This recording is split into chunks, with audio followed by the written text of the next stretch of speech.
Yeah, let's forward. Good evening, everybody, for this session of radical anthropology. When we're on Zoom for the rest of the term, as we've been the last week or so.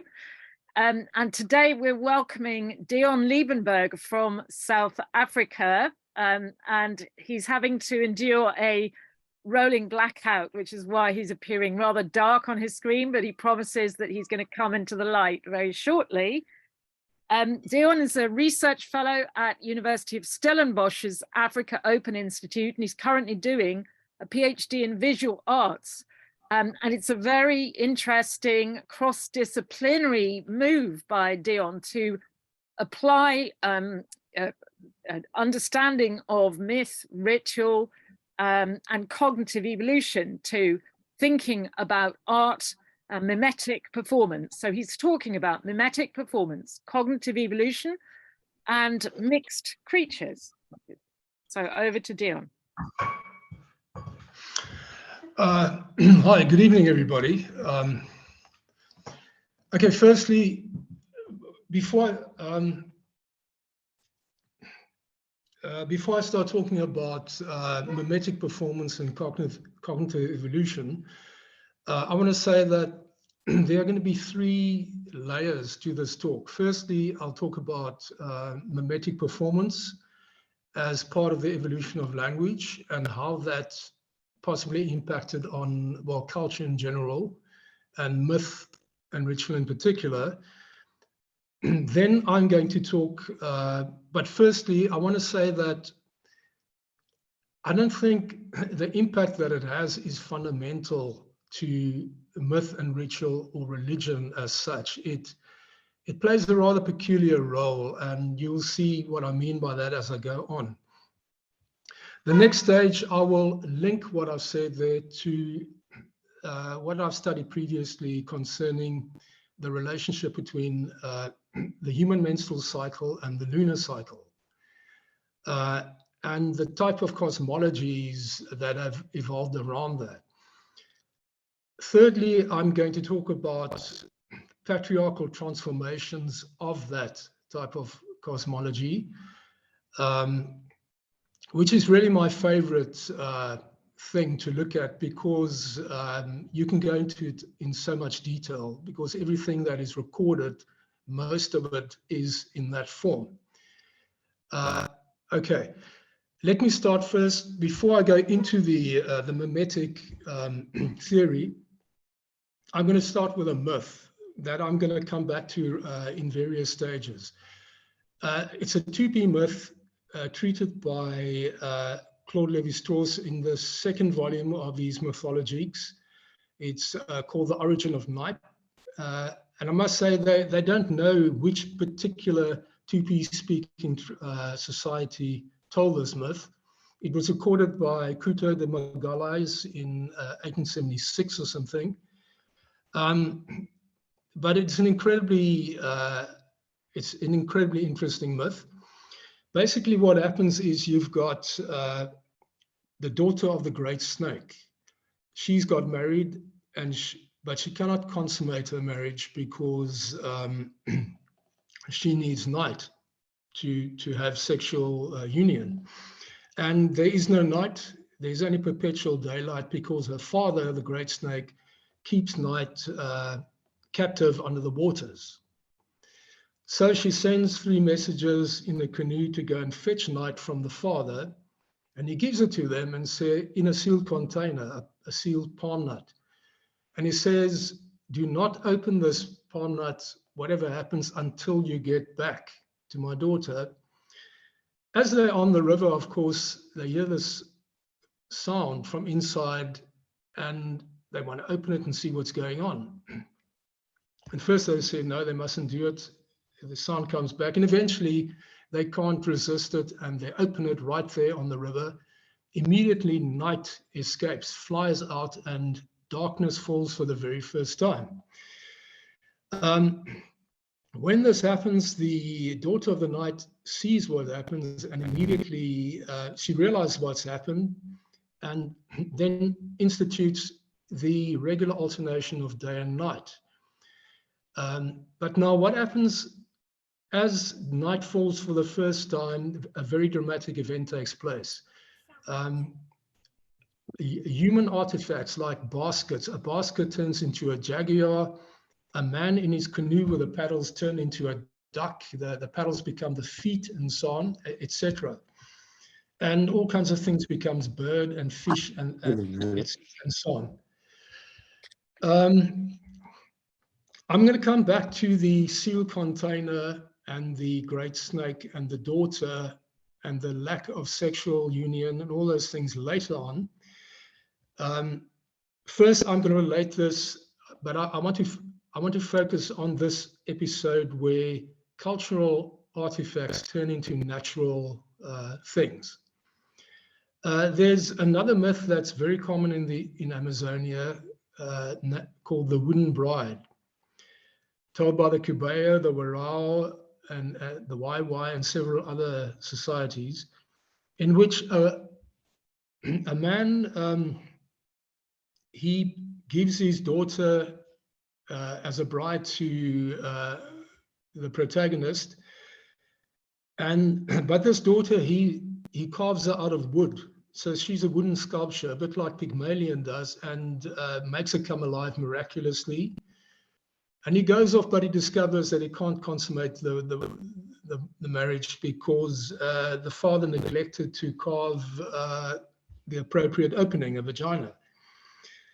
And as Lévi-Strauss points out, this father who neglects to carve a vagina for his daughter is playing the same role as the great snake, who doesn't allow his daughter to have sex because he keeps night trapped under the waters.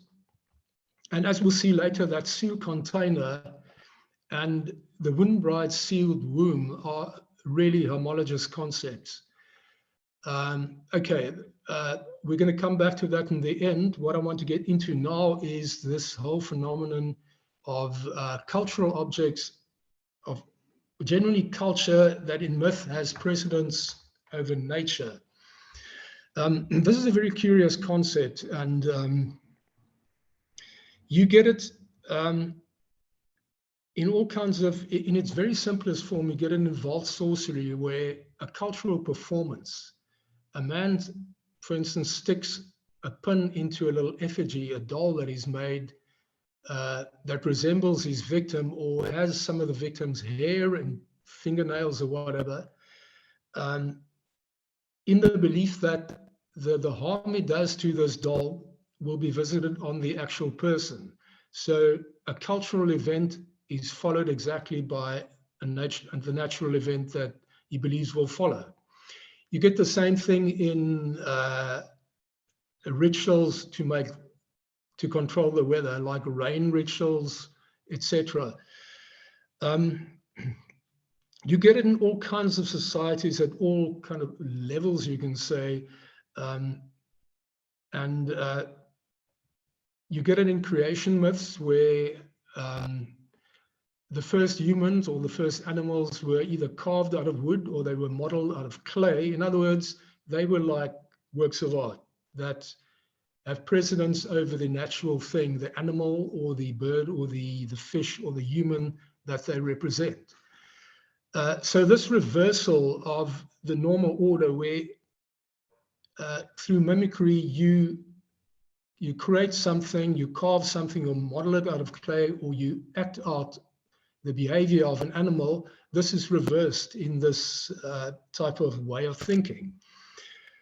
It is pervasive, and you get it in Western society as well. Isaac Newton, for decades, apparently after he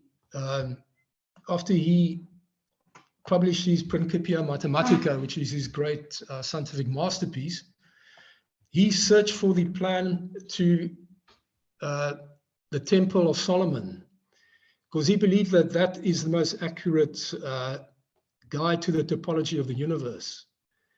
Now that concept that a temple is the archetypal form of the universe is a global concept. You get it right there in South America, where we were just now amongst the Kogi, where and the Barasana, or the Yerba Baka, as they call themselves, where the ritual Maloka or Longhouse is a model of the universe. According to the Barasana's creation myth, the universe was created by Romikumu, the creator goddess, out of a cassava griddle and 3 pot stands, which became the sky and the mountains and the earth.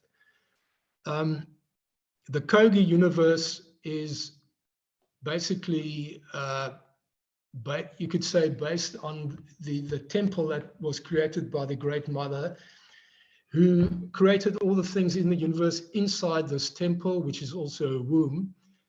She created this in the form of ideas, images or essences, which then became the real things.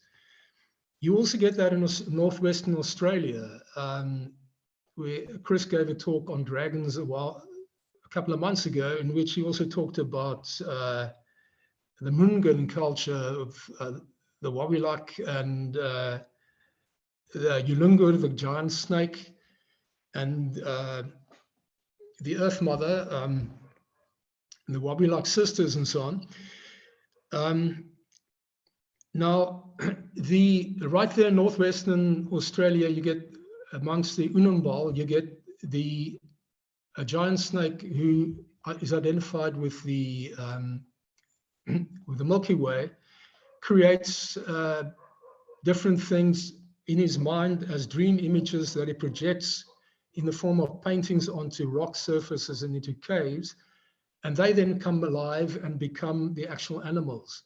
But those paintings, those rock paintings, are still there in those caves, and they represent the spiritual essences of these creatures. Now, so you get the same, okay, there are differences, and I'm not saying they come from the same culture, but it's very similar to the Kogi thing of these essences. And if you go to Europe, we talked about Newton. Now you also, you can talk about Plato's philosophy, his idea of Platonic form, or the Platonic idea, the perfect or ideal form. Every living thing or entity in the universe has an ideal form in another perfect universe, which represents its perfect essence. Now, this is basically the same kind of, it's the same mode of thinking. It's strikingly similar. There are, of course, major differences. And good luck to anyone trying to establish a historic link between Northwestern Australians, Amazonians, and ancient Greeks. You can't really do that. It means that these are parallel developments. But because they are so similar, because there is such striking detail, there must be some structure in the human mind that keeps creating the same way of thinking. And that is what I'm going to talk about now. I think that comes from mimetic culture. Merlin Donald started a very productive field of cognitive evolution theory. We argued that the evolution of spoken language was preceded by the evolution of mimetic communication, where ideas are communicated through gesture and mime. And he argues this could have gone back 2 million years to Homo erectus, and said they would have needed it to organize collective hunts and things like that. Okay, I'm not going to go into that in detail because I want to cover quite a bit of ground here. The interesting thing to me is that in a collective hunt, if you act out the plan for the hunt, allotting different roles to different actors, and some people play the animals, some mime the different hunters and what they're going to do, how they will trap those animals. And then you get the actual hunt, and it's a success. Now, over the years, people watching this and being part of it will realize that you have a cultural performance that always precedes the natural event, and that the cultural performance has the power of determining the natural event. Culture, in other words, has priority over nature in this kind of thing, but in a very logical way. What it expresses essentially is the power of the idea, but they wouldn't have abstract conceptions like idea then. They would just see that you do this pantomime performance and then the real thing happens. It's very powerful, something that could not have happened before without this cultural performance is now happening. So over the years, some kind of vague perception of the power of the mimetic performance would gather in the minds of these early humans. Then I want to just briefly talk about Robin Dunbar's theories about primitive bonding, how the great apes, you have social bonding is, to a large extent, is facilitated through grooming, which releases endorphins, which your mind's internal drug that when it sets off, it makes you feel relaxed, and there's a sense of well-being. It creates a bond between the groomer and the person being groomed. The problem is that that creates a stable society where people get on and fighting is kept to a minimum. The problem being that there's a ceiling to how many people you can groom before it starts invading the time you need for hunting, gathering, sex, and all kinds of other things that you need to survive. And he says there are various different ways that as humans needed to expand the size of their social groups, they developed ways of, you could say, grooming at a distance. And one of the most effective ways was collective song and dance, where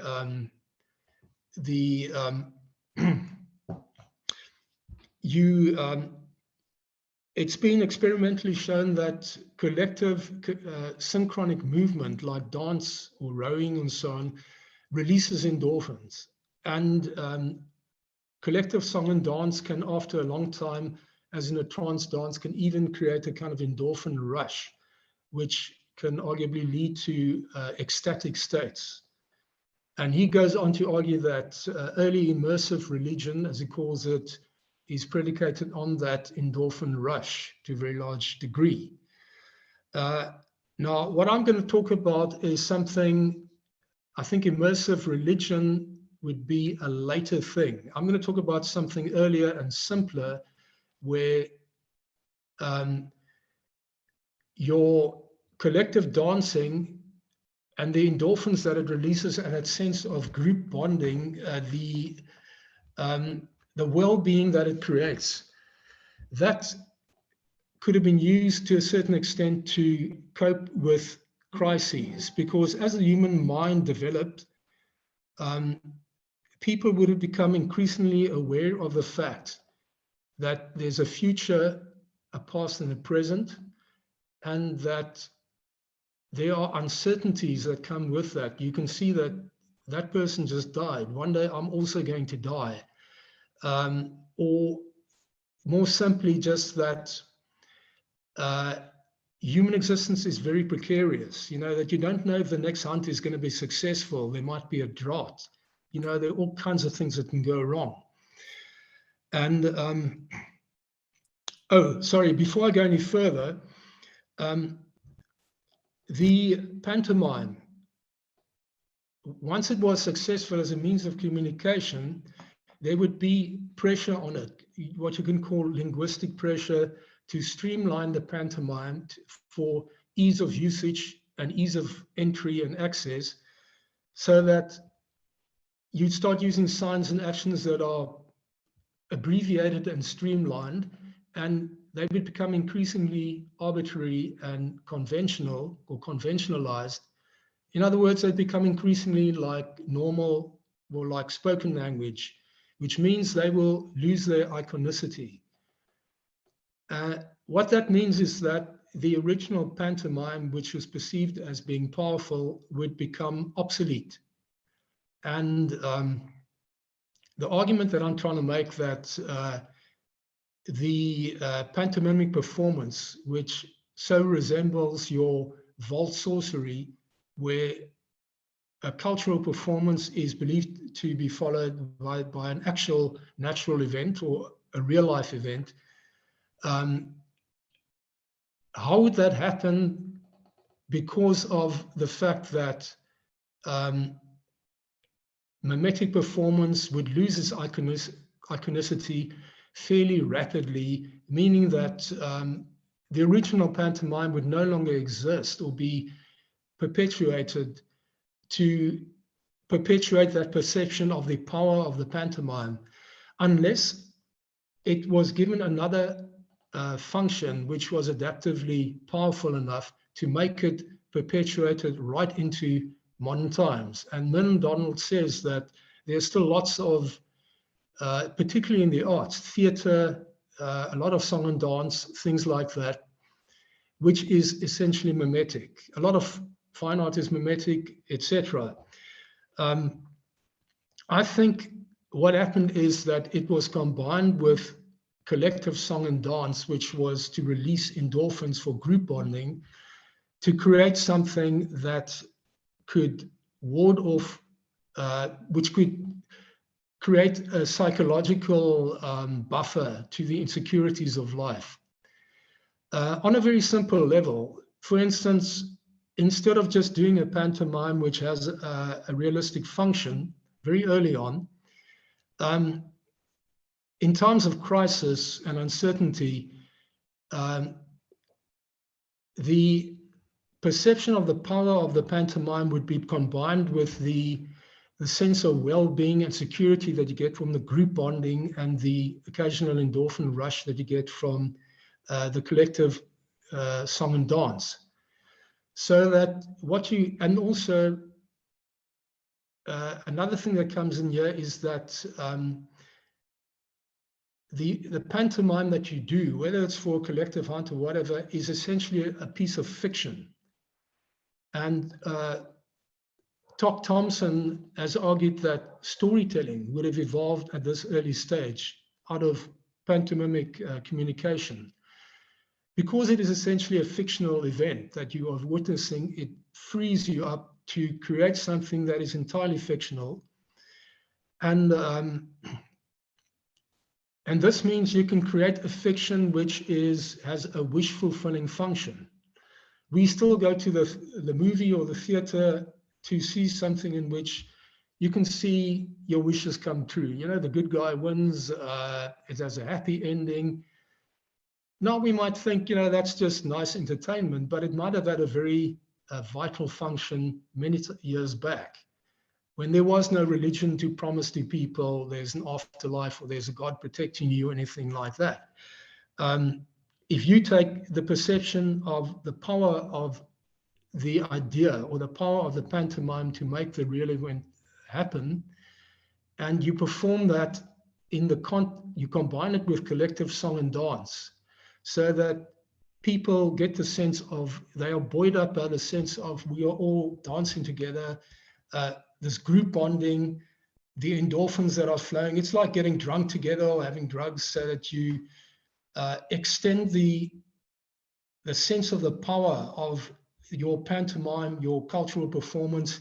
You push it further on that emotional trajectory to become a belief that this performance can actually overcome those insecurities out there, not necessarily to a supernatural extent, but just push it further down the line so that everybody achieves a sense of enhanced courage.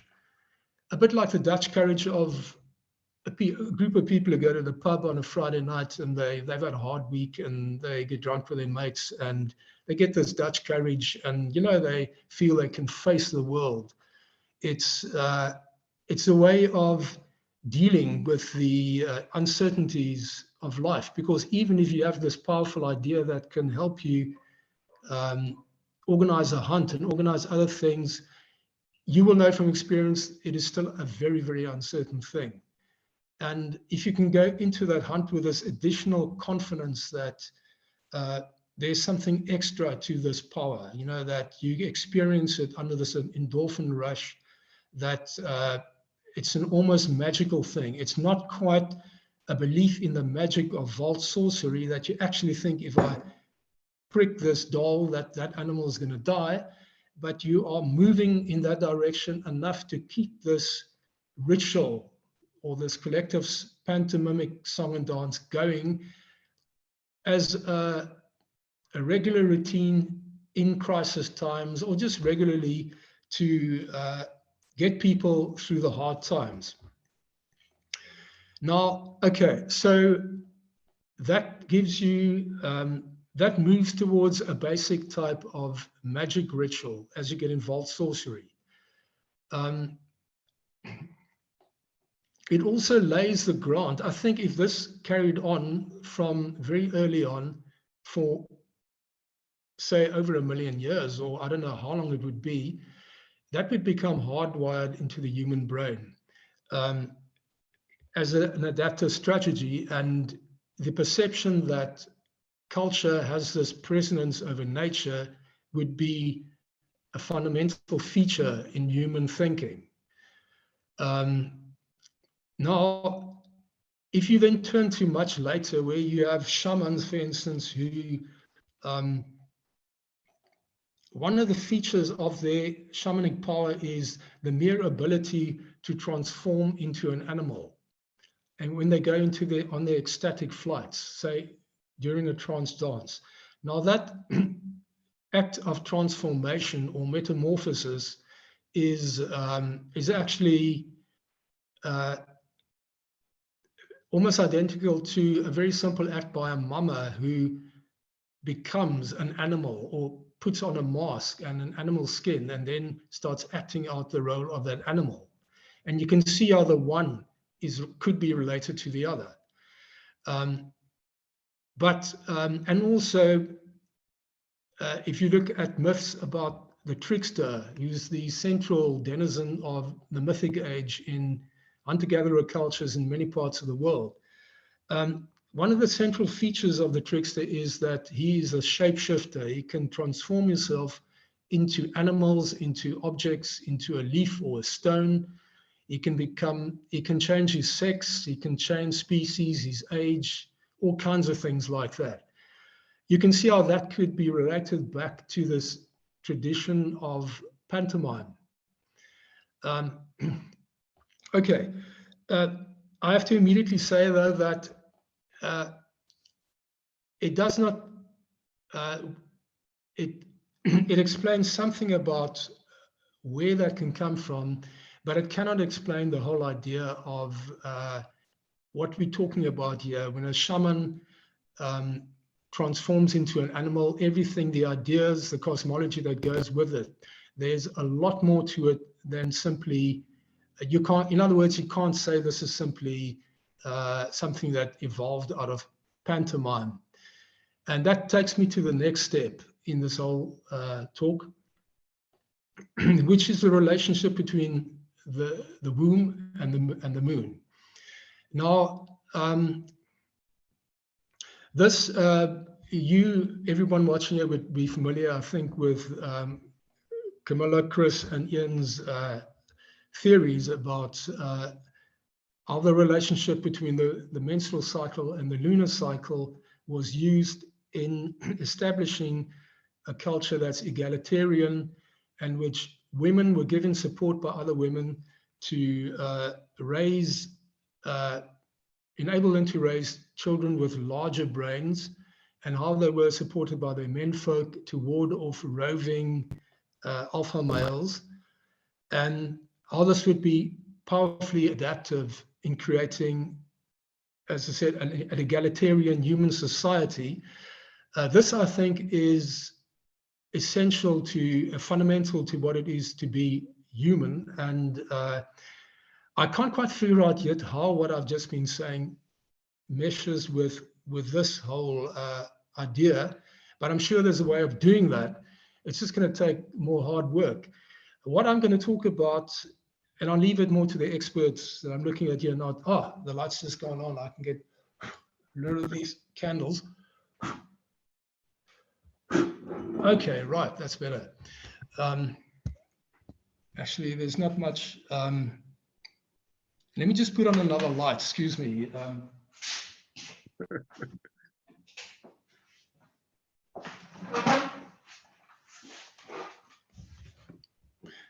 Is that better? Not really. No, that's worse. Sorry. Put a light in front of your face. We need the light in front of your face. That little one, I can see the round one there. Yeah, I'm just going to turn this. That's the one. Yeah. Okay, how's that? Is that better? That's great. That's good. Yeah. Okay. Right. Sorry, where was I? I was talking about. Trying to square what you've been saying with the idea of the menstruation and lunar cycle. Okay, right, yeah. What I'm going to be talking about is not the sociological and political side. I'm going to talk about the cosmological side, which would have evolved, developed out of that. Because I think the relationship between the lunar cycle and the menstrual cycle was developed to create an entire cosmology. And I think this would have been very powerful in facilitating the model that the three of you have been proposing. And basically it goes like this. Well, certainly women, I think, would have been the first to recognize the coincidence between the lunar cycle and the menstrual cycle. And they would have been the first, I would imagine, to start speculating about what the cosmological implications of that could be. Basically, the moon, in its monthly cycle, it grows to fullness and then it withers away and it dies, disappears, and is born again. The link with the womb and the menstrual cycle, which is about birth, that would cast that lunar cycle in the same kind of language as one of birth and death. So that, you know, the growing and the age old and growing old and then dying. Also, the daily rising and setting of the moon would then be seen in the same terms as a birth and a dying. And that would lead to the concept of a telluric womb or an earth mother, as you get in Australian, in the myth of Yulungur and Kunapipi. And also amongst the Barasana and the Kogi that I've been talking about. Now, this telluric womb, that would give people the very real hope that after you die, you go back to this womb of the Earth Mother, and that you are born again from that womb, like the sun and the moon, like the plants that rise again, and like the animals the hibernating animals, if you're in a cold area, so that a belief in a immortality could very logically develop out of that. And that could be structured in all kinds of ways to facilitate and enforce social norms through ritual, through initiation, and so on. But what I want to focus on, to get back to the thing of mixed creatures, is the fact that we're inside, getting back to the shaman and to his shape-shifting, and the trickster. The trickster lives in the primordial age. Now that's an age of shape-shifting and flux, and like the sun or the Bushman myth or mythic age or primordial age, it's a time of flux. Nothing is fixed. A woman can change into a man and into an animal and things like that. Now that I've related it to pantomime, but it also relates to the womb, because the one place where you get this flux or this meeting of opposites is the telluric womb, where after you die, you go there, and death essentially meets birth, because after death, you go to what is essentially a tomb womb, but you get born again. So opposites meet there. Okay, sorry, I'm mixing this up a bit. Before we get to that, Victor Turner, when he talks about rites of passage, he talks about the liminal phase as one of which is betwixt and between, where people are neither male nor female, they're neither dead nor alive, and everything is kind of mixed like that. Your myths about primordial ages in various cultures also give you this thing where things are mixed, and as I said, with the trickster, where you can, opposites do meet, like male and female, life and death, and things like that. This, I think, has got to do with this telluric womb, which is a place where opposites meet. Life meets death, daylight meets night, because the sun and the moon, all of them, would be inside this womb and get born from it on a daily, monthly, and seasonal basis. And I think the signal of the yin and the yang illustrates that quite nicely, where things are in a state of flux. You get the darkness and the light, the life and the death, all these things are mixed together. And as they get born, they are differentiated. Now, the third phase in this whole thing is where you get patriarchal cultures that try and seize the power of the womb, which is not just about controlling women. I think it's about seizing control of the universe, because the link that women have with the cycles of the universe, with the lunar cycle, and through that, with the cycles of the sun, the daily and the seasonal cycle of the sun, and the cycles of the vegetation and so on, makes the female womb a very powerful thing. And they want to seize that sacred power. And Chris has talked a lot in detail about the ways in which they, in ritual and myth, try and seize that power. What I want to add to that is, and getting back to that original Tupi myth, there are different ways in which they do that. This cosmology that circles around the womb is one that is essentially cyclical. It's about cycles. The first thing that patriarchal cultures do is they put a stop to that cycle. Let's go back to the Tupi myth, where you've got the long day. It's perpetual daylight. Now, that concept you get throughout the Americas, you get it in Africa, you get it elsewhere in the world, where there's, it is presented in various ways, often as perpetual daylight, also often as a time of perpetual life, of immortality, an endless summer, and often in moral terms, it's seen as a time of perfect, idyllic, paradisiacal existence. There's no cruelty, there's no death, no murder, no evil, no night, no disease. And then a sealed container is opened and night floods out, or death escapes from this container, or disease escapes from the container, as in the Barasana myth. And from then on, we live in the sorry vale of tears, where you have the alternation of day and night, life and death. And by the way, sex and death normally enter the world at the same time during this mythic event that changes from that time of perfect patriarchal idyllic existence to the present vale of tears. Now, the point I want to make there is that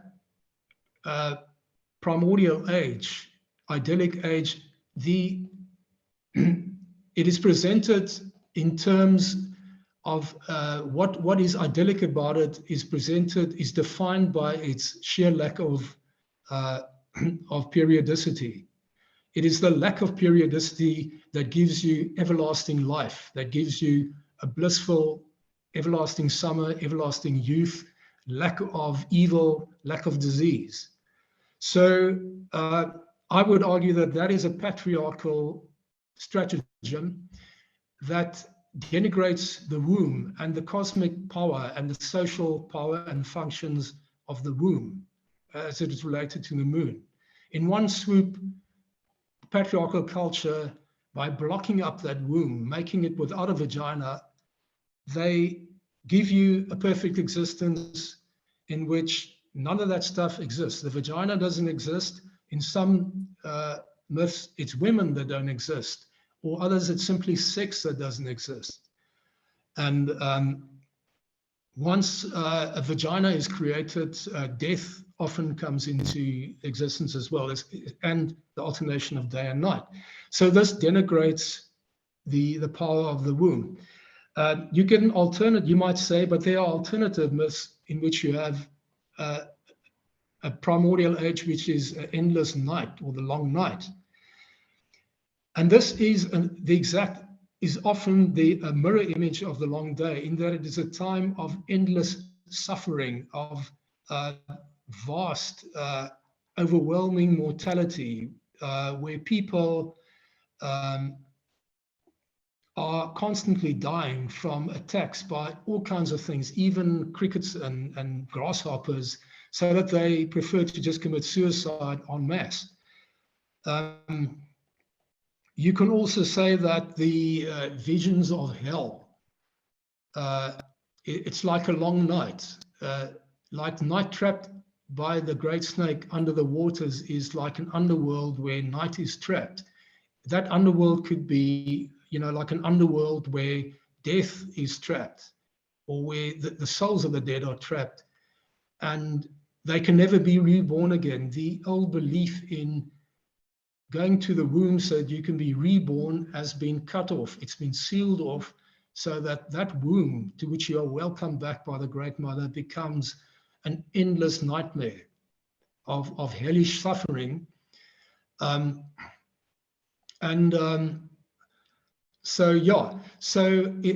that there that kind of long night in many myths is also often blamed on women, because unlike the long day, where there is a complete lack of sex and everything is eminently chaste, the long night is often a time of excessive sexual abandon, and where women very typically in Amazonia have sex with a monster snake who is also a giant penis. And as Levi-Strauss points out, South American myths elaborate in all kinds of highly creative ways on all the possibilities of this giant snake penis and the woman who has got this wide open womb that can receive this monster snake penis. And this reprehensible alliance between this snake penis and the woman is then normally brought in by your heroic patriarchal dragon slayer, or by her affiants who discover her having this liaison, and they kill the snake and cut him up. And in one case, the snake is in one myth, the snake, the men don't have penises, which is an inversion, as Levi-Strauss points out, of women not having vaginas. But the point in this case is that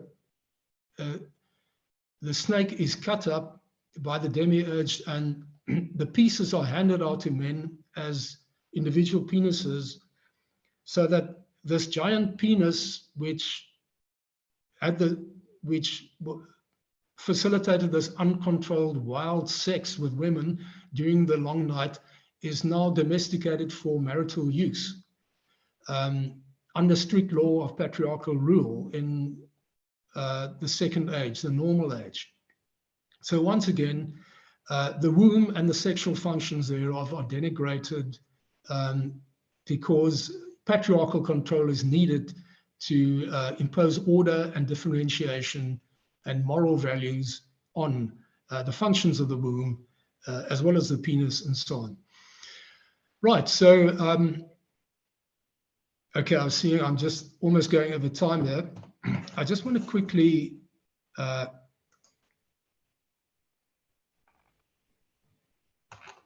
There's no rush, Deon, just carry on. Okay. It's fine. Good for another 10 minutes, whatever you want. Okay, so the so that is, so the seal container, by sealing off the vagina, taking away the vagina, you stop all these periodic cycles which are central to, I wouldn't say women's power, but to the power that controls the egalitarian society. Men can seize control of that and start creating a very different type of society where domination is the order of the day, and it leads to, well, I think straight to what we have today. But the older egalitarian thing is so much still with us that we still in all kinds of ways long for it. The anarchists of the 19th century, that was central to their vision, which, by the way, was also central to early modernist art, or the avant-garde. Picasso was a dyed-in-the-wool anarchist in his Barcelona days. He edited an anarchist journal, in fact. Now, anarchism, it's not this gun-toting, bomb-slinging, wild-eyed maniac that of popular belief. Their beliefs were not that similar, not that different from Christian beliefs in a sort of egalitarian society where harmony is basically rules, where people respect each other and so on. But enough about that. I want to go back to the, you have the sealed womb. This gets us back to the snake, the great snake. Chris has shown very persuasively that the menstrual rock art in northwestern Australia, the menstrual flow, the rainbow snake is very much identified with that menstrual flow that comes out of the wombs of these women in these paintings. Now, and the rainbow snake, Yulungur in that case is his name, but rainbow snakes all over the world are normally androgynous and they're normally chimerical. In other words, they have other body parts that belong to other animals. And this is important. It gets us back to the origin of the talk. Firstly, the androgynous part. Let's talk about Yulungur. Yulungur is a snake, but it's also a monster penis, as the Mungun openly state. However, there is a male and a female Yulungur, but it is the female Yulungur that swallows the Wabilak sisters and then stands erect like a phallus, touching the heavens, but also appears to be pregnant. Now the Mungun have circumcision, but they also have a subincision ritual, which the penis is slit at the base, and that slit represents a bleeding vagina. In other words, it's like a sealed womb that is now opened up, and it's menstrual blood coming out of there. And that subincized penis is directly identified with Yulungur, who is androgynous. So this is a way in which the men appropriate the function of the womb. And how they do, they use androgyny as a concept to usurp the power of the womb, because you can also see that in the monster snake himself, the rainbow snake, who swallows the Wabuilak sisters. When celebrants enter the dancing ground is, the shape of the dancing ground represents the body of the Earth Mother, Kunapipi. It also represents the body of Yulungu the snake. Celebrants enter the womb. By entering the dancing ground, they enter the womb of the Earth Mother, but also they enter the belly of the snake. So the belly of the snake is homologous with the womb of the Earth Mother. And in different myths about Earth Mothers all over Australia, the Earth Mother, she has a, well, I'm not going to go into the detail. I just want to say that the snake, the monster snake, is as L.R. Hyatt, he says that this monster snake is a penis that swallows like a vagina. And I think that that's a very important point, because this monster snake usurps the role of the Earth Mother in swallowing the celebrants and then giving birth to them again. Instead of giving birth to them, they are vomited up again. That is an homology for giving birth. And that is a way for the men to be able to usurp the role of the womb by doing that. Now, so getting back to ritual creatures, firstly, pantomime just gives a very basic foundation for this thing of metamorphosis, where you can change into all kinds of different creatures. A chimera or a dragon is almost like, it combines the whole sequence of the mama, where you can change from one animal to the other.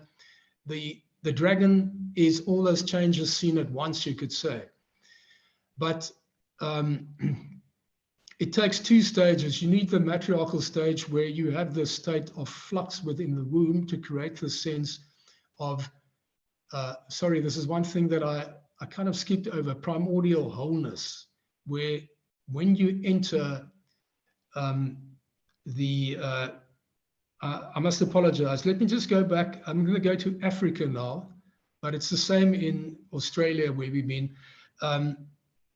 When a son or a Bushman menstruant starts menstruating, they do the Eland dance, and the whole group enters through a portal into the first age, which is this age of flux. It's an age of primordial wholeness, where everything is in a state of flux. Nothing is differentiated yet. Now, this stage of primordial wholeness in some cultures, like the Bushman culture, emphasizes the state of flux, where you can change from one sex to the opposite sex, from one species to another. You can change your age and all kinds of things like that. Other cultures, in North America, for instance, Levi-Strauss talks about primordial wholeness. He doesn't use that term. He talks about the continuous. He talks about a regression from a differentiated state, which he calls the discrete, to the continuous. And he talks about myths of creation or cosmogonic myths, a progression where you go from the continuous to the discrete, like the Tupi myth. A state of continuous daylight is differentiated to become, is cut up to become discrete alternating units of night and day. In the same way, spatial differentiation takes place when, say, a primal snake or giant is cut up, and the universe is created from the body parts, like the head becomes the sky, the body becomes the earth, and the eyes become the heavenly bodies, and so on. You get these, the same process, either through in temporal or spatial terms, where primordial wholeness is differentiated, or the continuous is cut, fragmented to become discrete units of day or night, or heavenly bodies, sky and earth, and things like that. Okay, so yeah, so the mixed creatures like the dragon, it represents, you've got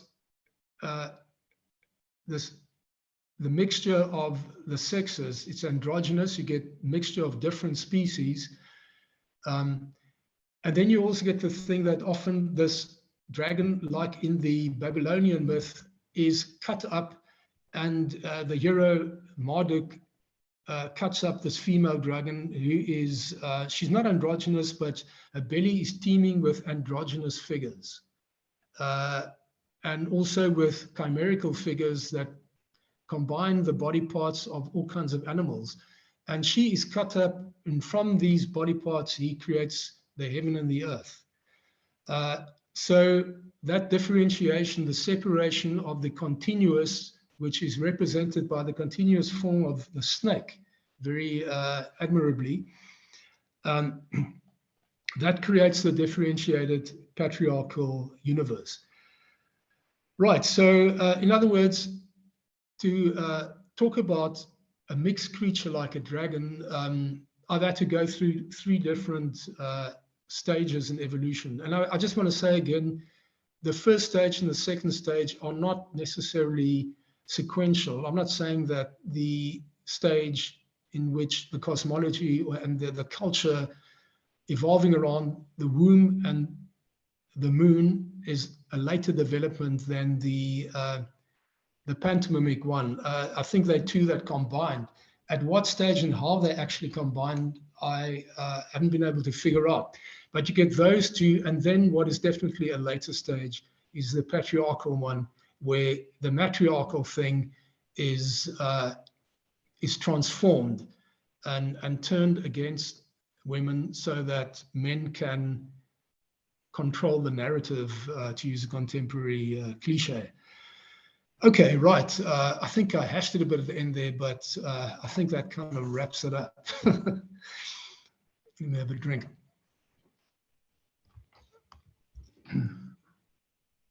Thanks, Deon. That covered an amazing amount of ground, going from one area of myth to another. It was full of material there, very rich. And I should think that's at least us 3, but other people will have some things to say about it.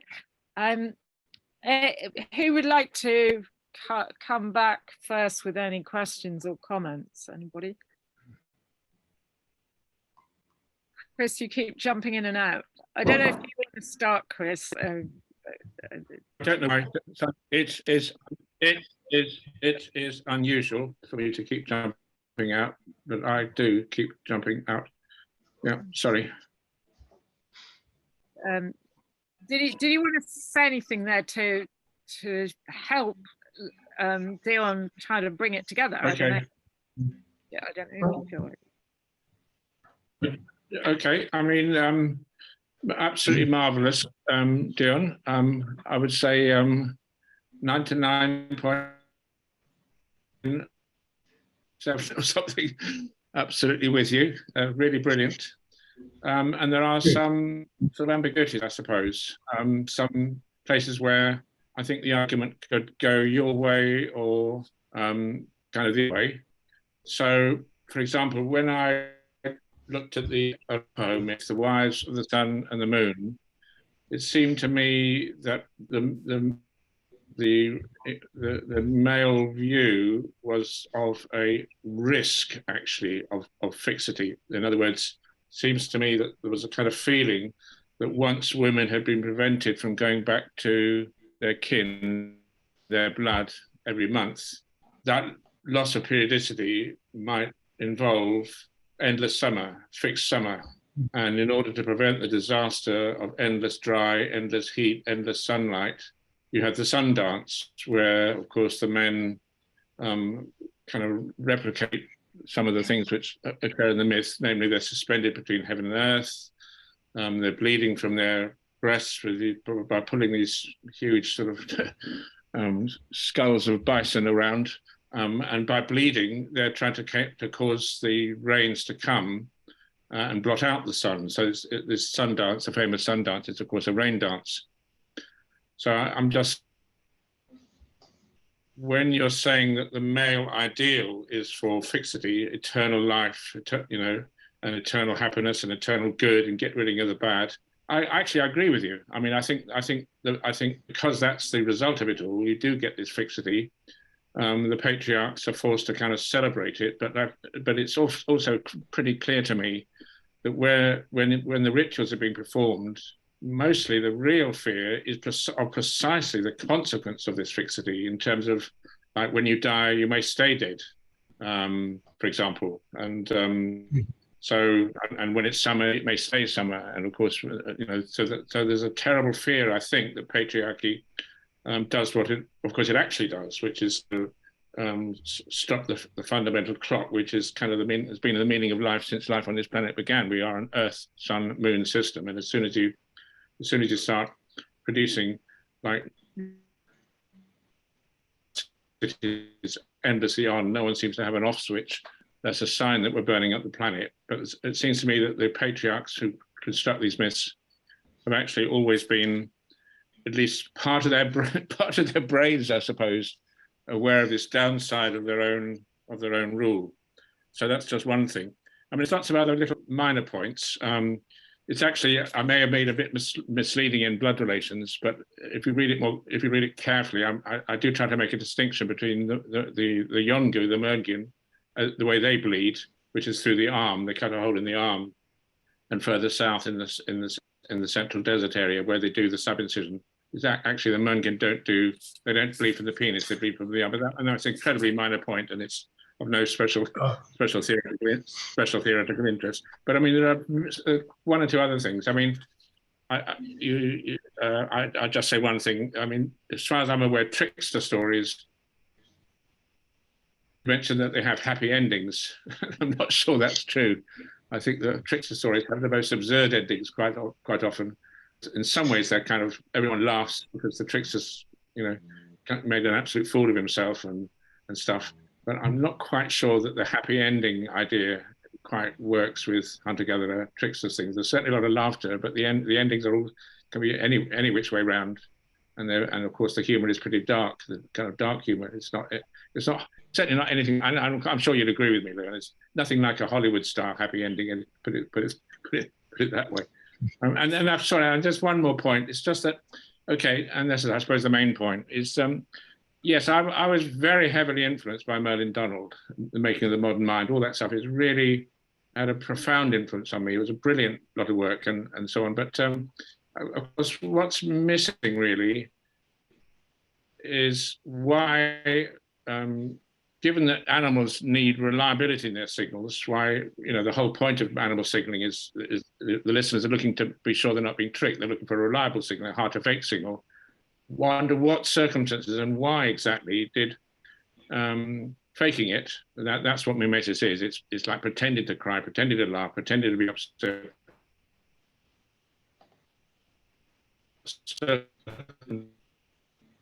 Some sort of it, and we're making the simple as fictions. I think at all about the problem with that, like how and why would it even become remotely possible for great apes to be in the system. Okay, it's okay to fake it. And of course, my argument is that right from the very start, this mimesis moved in both directions at once. Toward, on the one hand,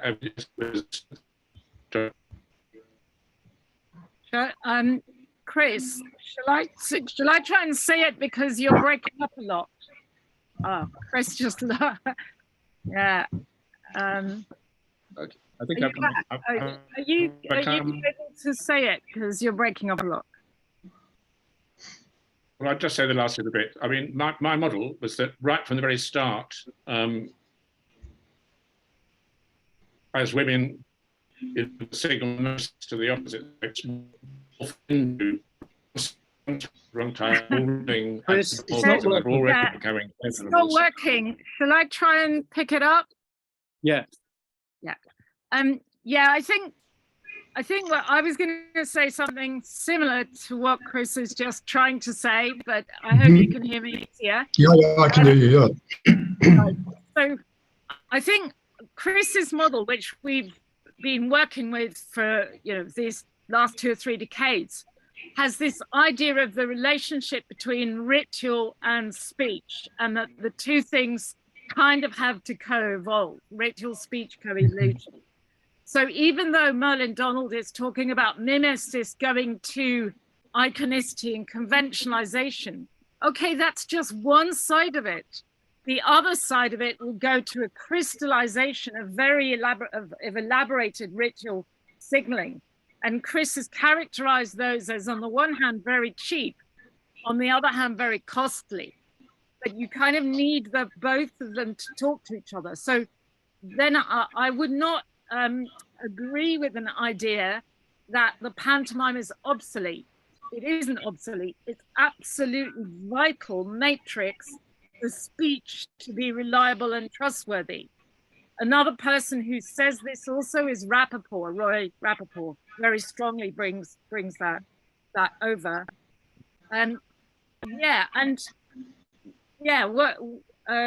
What else were you just going to say on ritual, Chris? There was another bit there. Am I still audible? Yeah, you are at the moment. Can you hear me? Yep. Yeah. I mean, my own view, is that you're saying everything I need to say, but I sort of felt that many moments there are more concise, integrated ways of saying it.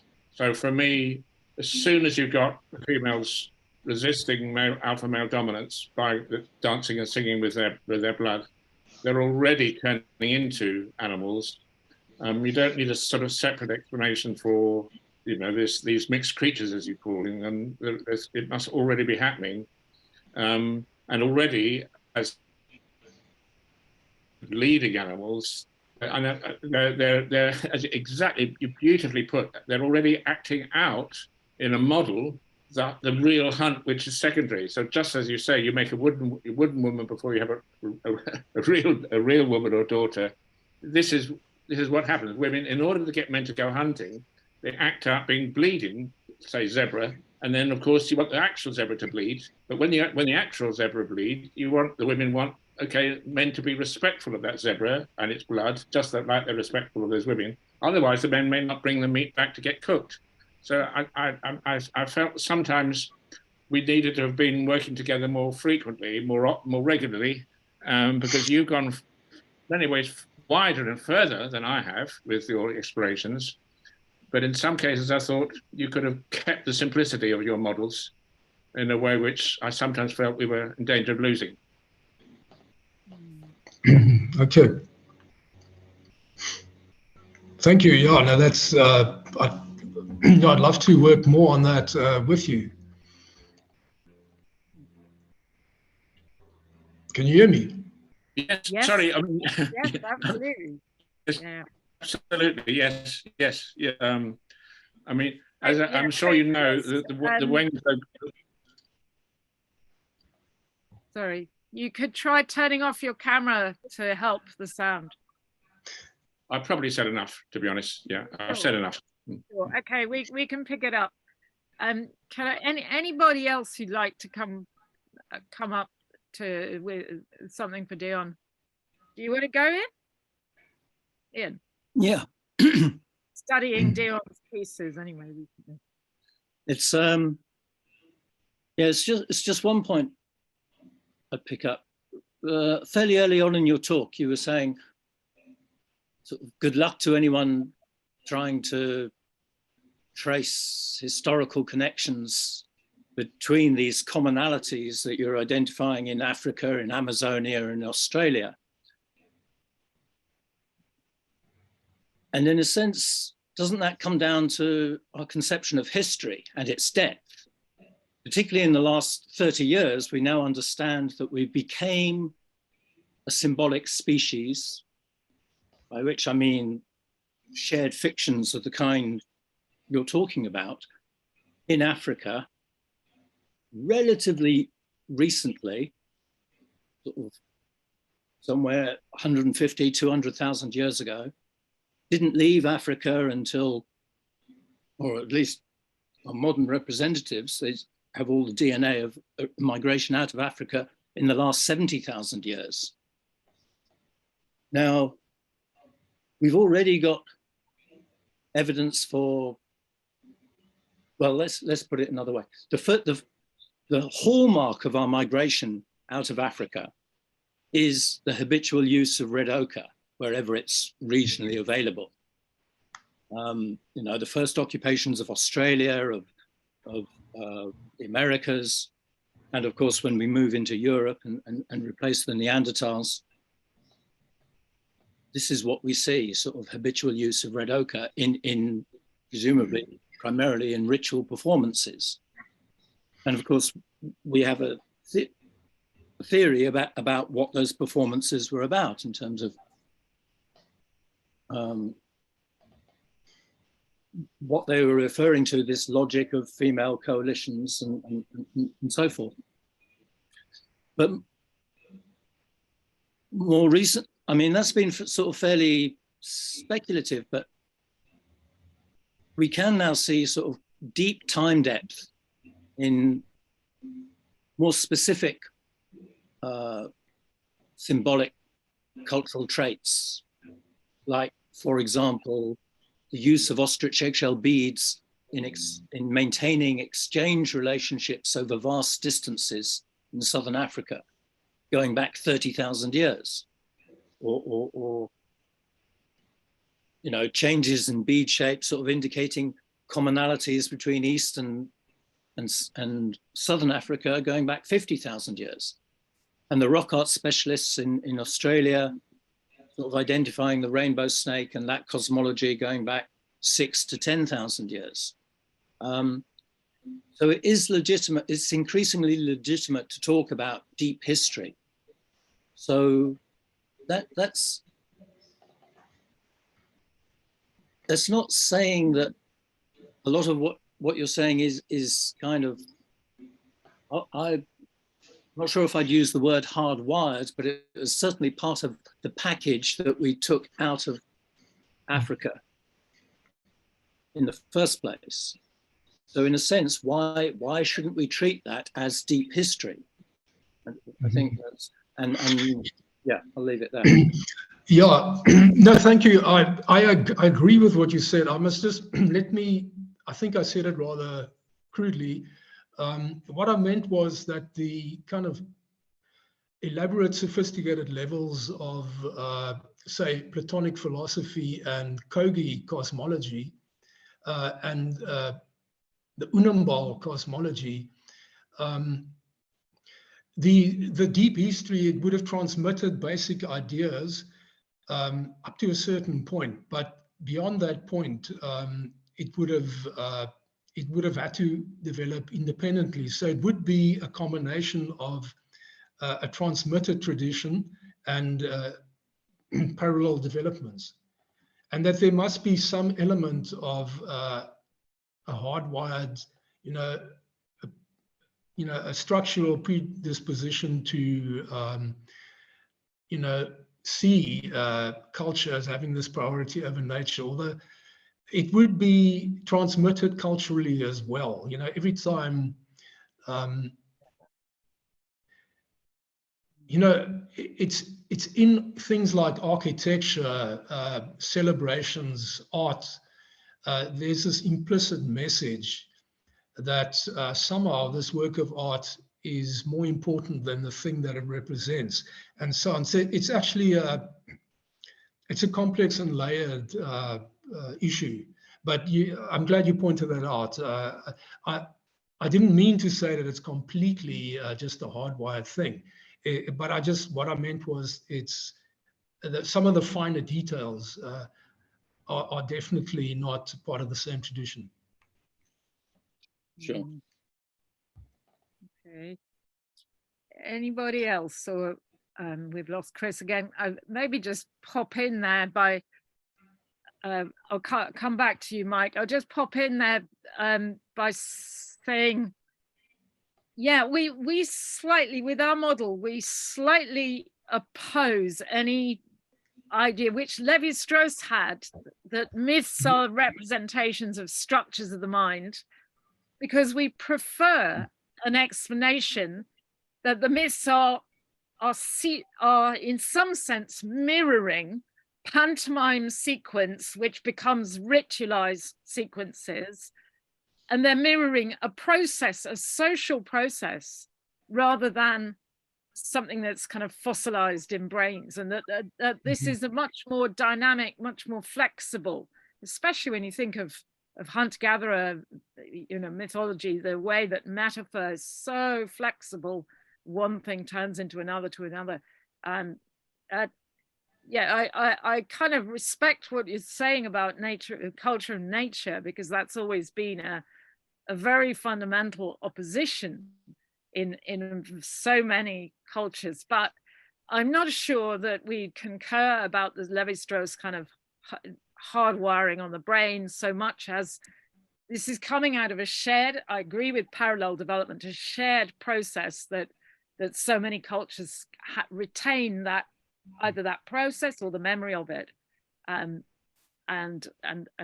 yeah, that may be the way it works. Yeah, I think I can go along with that. Personally, I used to oppose Levi-Strauss's approach.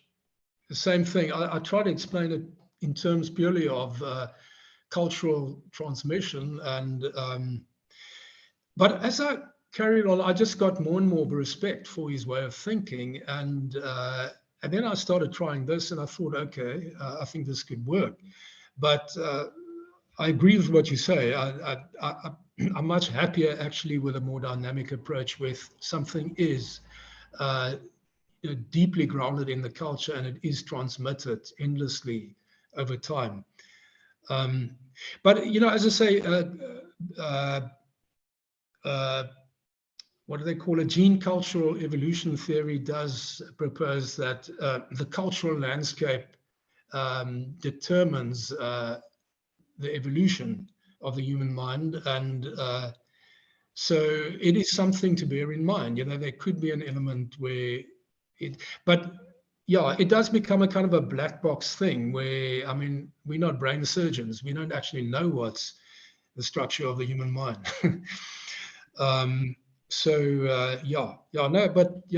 Thanks. That's a good point. I think it would take more than 1 million years to completely transform the innate internal architecture of the human brain to make it impossible for a myth to do this thing, but quite possible to do the other thing.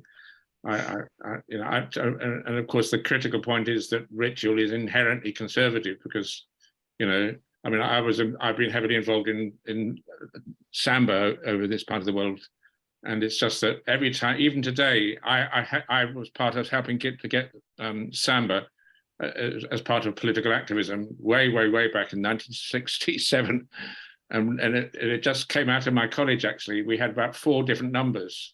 And wherever I go, anywhere in the world, actually, and certainly any demonstration out of here, however much everything's changed, you've always got Hedgehog, Afro-Shea, Welfare State, Kalashnikov, about 4 different numbers. And it's just because, the reason it's very simple, it's just because everyone wants to play something which everyone else knows.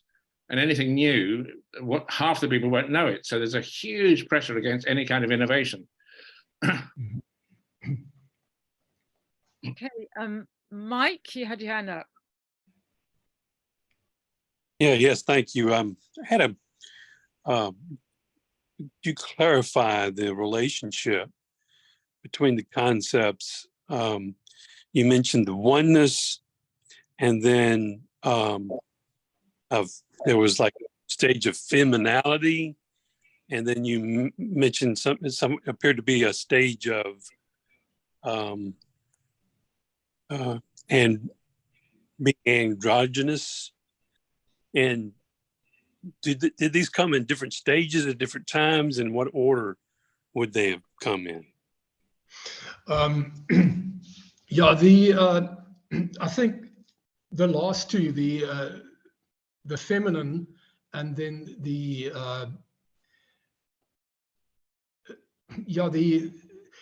what I argue is that the androgyny of, say, the rainbow snake, I'm not saying that's the first use of ritual androgyny or mythic androgyny, but it plays clearly plays an important role, I think, in patriarchal culture as a strategy to usurp the womb. You know, where men ritually pretend to give birth, and where they flaunt a kind of a ersatz womb in front of the women, and as they do somewhere in Australia.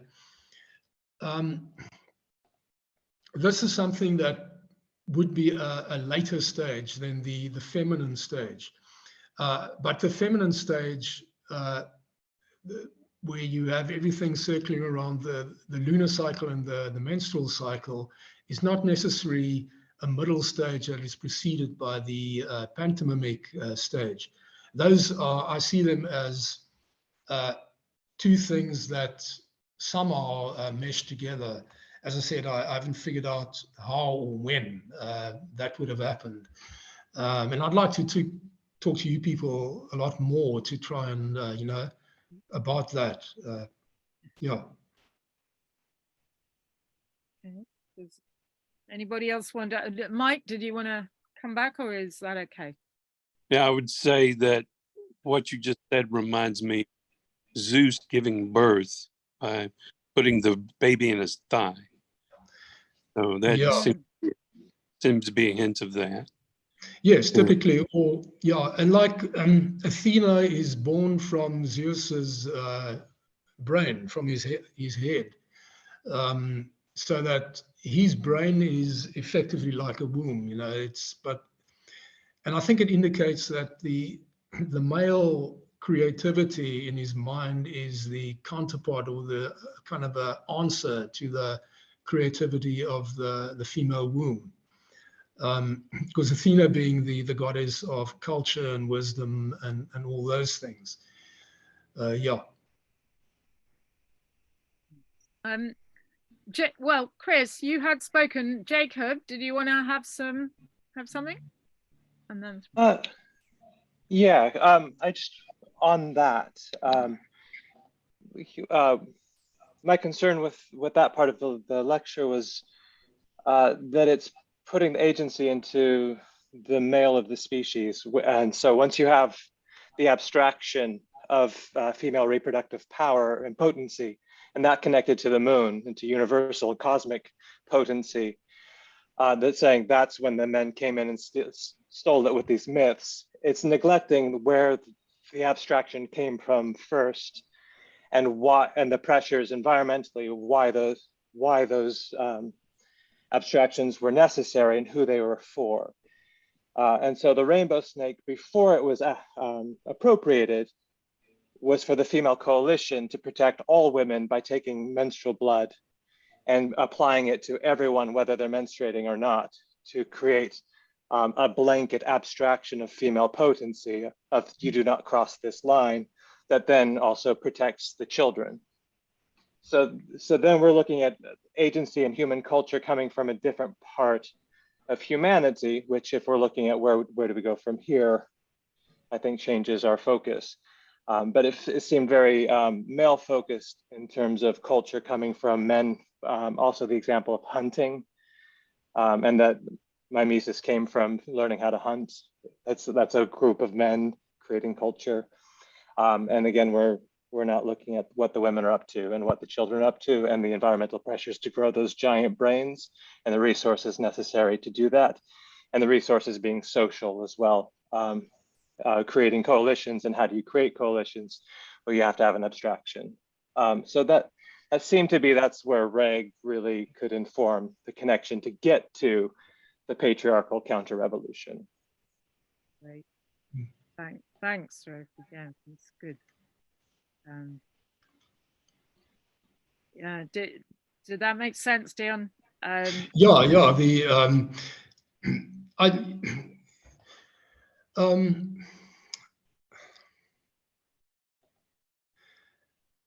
Let me just think. No, look, it's what I was saying, that the patriarchal cosmologies are transformations of, well, I suppose one could call an amniocentric cosmology.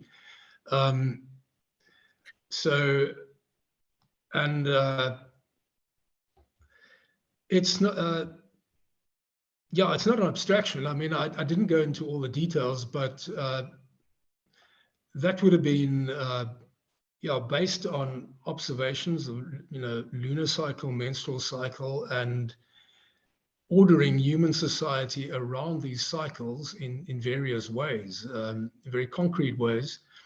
Hunting is just one aspect of that. But obviously, when males try and take over the system, they will emphasize the hunt. And the yeah, let me just think. I used the example of a collective hunt in the mimetic part, just because that's what Merlin Donald, he talks about. You could organize a hunt, and that's where you would do a pantomime of a specific animal and so on. Whereas, of course, the perfect example is the eland bull dance, where the girl is menstruating, and around that girl who's menstruating are the women dancing as eland, and the blood is being constructed to draw the eland for the hunt. And it's also in time with the cycle of the moon. So we there have the entirety of the picture of the menstrual blood, the lunar cycle, and the pantomime in its full-blown ritual aspect, with the whole of their jeune trois society or other sound group society organized around that ritual. So I think, yeah, Donald was just falling into the usual patriarchal tendency to take the hunt first. Yeah. But of course, who needs the hunt is the women on the picket line who need to get men to do the hunt. And it's not so much about directing people which way to go as directing people in terms of social relationships and potential conflict between women and men over who's going to feed the kids. Just to say, Deon, I'm sure you'd be interested to know from the work, the field work of Jerome Lewis with the Benjelli, that when they're hunting really large animals, it's called a women's hunt. And the women's hunt is entirely managed by the women. And what they do, beautifully corresponding to your opening part of your talk, they do a sort of model of the actual hunt. The women sing yele while in a kind of trance, and they know exactly where the large animal, could be an elephant, could be some other large animal. They know exactly where it is. Traveling like shamans. And they travel to where it is, and they tie up its spirit. They kill its spirit, and then they say to the men, "Okay, we've done the basic stuff. You go finish. You go finish the job." There to kill the animal. So right from the beginning, and that's why Merlin Donald is so kind of. I mean, that is the problem. I think Jacob's right. We're now in a position to go beyond most of these patriarchs. Lévi-Strauss obviously being number one patriarch, but Merlin Donald up to a point as well. We go really way beyond those people, because actually the hunting itself was organized by women right from the start. There's no way men could have organized hunting under conditions where, in order to get sex, you've got to sort of fight with other men and try to get your harem. I mean, as soon as you got females making themselves available to the dominant male, the dominant males would be fighting each other over sex. Until women sort that one out, there's no way men could organize a damn thing. And so, I'm just saying, there's a lot of beautiful ethnography now coming. Morna Finnegan's another one, of course, with the Benjelli. So, yeah. But I'm sure you'll be, I suppose, although I agreed with Jacob, I felt a little bit nervous. Hang on a bit, Jacob. Deon's not really, championing patriarchy here. I mean, there isn't much doubt that the whole thing about this eternal night or eternal day, the worry about fixity, and the you know, and the acquisition of female reproductive potency, these are no question patriarchal transformations, absolutely right. And that virtually all those Amazonian or Melanesian or Australian stories, and many African stories too, or there's a lot more give and take with the African stories, that they have to be, you know, taken on those terms, that they are patriarchal transformations. But in RAG, we really do believe that they're talking about a time that actually was before, where it was not so patriarchal, where women had a great deal more. They were the ones responsible for turning the cosmos, essentially. Yeah. Just can't help saying briefly, I won't be long committed, just let me say this. It's just, of course, the critical point that the critical mistake of Lévi-Strauss was to imagine that all those Amazonian myths were about the origins of culture, the transition from nature to culture. They were obviously, I'm sure you agree with this, they were nothing of the sort. All those were the origins of male control over culture, the origins of patriarchy, much more recent thing, which they knew about because they were doing it. The origin of culture is quite a difficult scientific topic, which Ian is a specialist in, but Lévi-Strauss is completely wrong to think that the myths are anything about that. But just one other little point is that when he talked about how the women were thinking about the moon, thinking about it rising and setting, again, I think it goes beyond women just noticing that the moon's, you know, set in the evening and rose in the morning, or wait. It's just about noticing. So many people say that it's all about observing the moon. To me, women really did kind of live, sort of, and die, and live and die, because every time you went into this menstrual sort of, you know, darkness, all together, singing for your lives in the dark, becoming one, you really were immortal. Is that you couldn't die because you're a community. The individual death doesn't matter. But of course, when you come out of that, then you're in a different domain where you are much more likely to be an individual. And of course, the individual can die, but the community can't. And so I think it was more than just observing the moon, sort of going through death and resurrection. It was actually a really lived experience of dying and coming alive again through ritual. And so that's, again, it's a question of whether how materialist we want to be. You know, Lévi-Strauss, Mervyn Donald. At the end of the day, I think all patriarchal ideologies are mentalists. They all have mind over matter. They all, to some extent, denigrate the body. And for me, we need to put the body back there first, as I think, you know, Marx and Engels did in their own, up to the point, as far as they could. But certainly that's what we need to do. We need to put the body first. And ritual is very much bodily, of course. It's you actually have to do it. Just thinking about it is nowhere near enough. Absolutely, yeah. I'm not suggesting you disagree with any of this, and I would want to emphasize, I feel huge amounts of solidarity with you, Deon. I think it's very hard to find any real serious points of disagreement, and I really welcome it. It's absolutely brilliant what you're doing. Fantastic stuff. Thank you very much. Jacob, do you want to go again? And we're going to wrap it up. Yeah, Jacob, go. Yeah, just quickly to Chris just said, and just to clarify that I wasn't taking an attack that this was a patriarchal talk, but just to add that before the counter-revolution of the male myth, that there was an establishment of a previous myth, and I think blood relations establishes that very well. And I'm thinking in terms of Andrew Lattice's Trickery and Sacrifice, which really lays out, at first there was an abstraction of female blood and ritual potency, and with that abstraction creates the opportunity for the men's coalition to then take that abstraction without actually having the capacity. So then you have all of these ritual bleedings. That's what I meant by that word abstract. But that I think the talk is very strong, and that I was just trying to add something to it. So thank you very much. Yeah. You're welcome. Have we got anybody else who would like to chip in? Otherwise, we'll probably decide to wrap up and to say thank you very much to Deon for that fascinating exploration of mythology. And I think there'd be a great deal of commonality in our thinking. Probably kind of, as Chris says, kind of make it a little more economical in terms of the similarities, like the Victor Turner's structure, anti-structure, second creation, first creation with Keeney and Keeney, and also the trickster as a kind of algorithm of the entire process of periodicity is the way that I tend to think about trickster.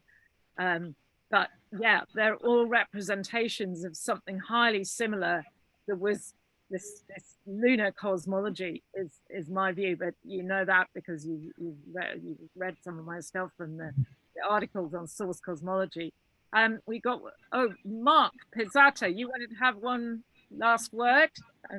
Yeah, sorry, I just wanted to ask Chris if he could say a little more clearly, because he had Wi-Fi problem, about mimesis being both or involving signaling that's honest in animals but becomes fictional in humans, because that's close to what I'm working on. And maybe I misunderstood.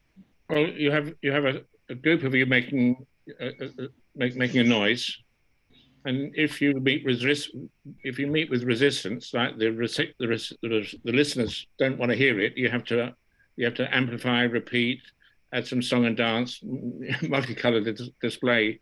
On the other hand, if your listeners need what you're saying and don't put up any resistance, your signaling goes in the opposite direction, into, like, efficiency, cheap, quick shorthands instead of this huge display. So Merlin Donald tended to think that sort of automatically, when you got mimesis, you're going to move towards an increasingly efficient language-like system. But my argument is, if women are saying to men, "No sex," that's not a message the biological human male wants to hear.